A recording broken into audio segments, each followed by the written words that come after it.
Good afternoon, and welcome to the Good Plates Kitchen. Today we're making ceviche from surimi. Here are the ingredients: surimi, cucumber, tomato, red onion, jalapeno, cilantro, lemon, fish magic seasoning, crystal hot sauce, plain yogurt, and mayonnaise. Everything you need for a safe, fast, no-cook ceviche. I'm using a food processor to make this quick and easy. We start with the surimi, also called imitation crab. Unlike raw fish, surimi is already cooked, so the ceviche is completely safe. Just a few pulses in the food processor, and it's ready to go into the mixing bowl.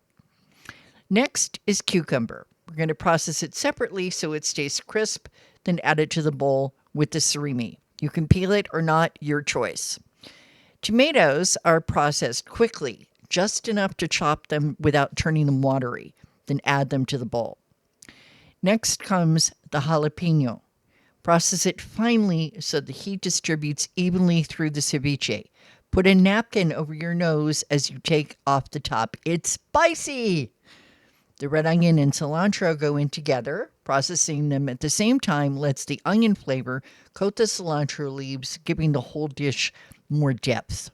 Now for the seasonings: lemon juice, fish magic, and a dash of crystal hot sauce. Finally, fold in avocado by hand. It goes in last so it stays intact. If you don't know how to peel an avocado correctly, don't miss my video. And here's the finished dish: ceviche with surimi. Safe because it's made with cooked seafood, fast thanks to the food processor, and no cook. Perfect for hot summer days and holiday gatherings like Labor Day. Serve it with tostadas and refried beans. The full recipe at thegoodplate.com and make this safe, fast, and refreshing ceviche part of your summer celebrations. Thanks for watching. See you next time on The Good Plate. Bye-bye for now. Yum, yum!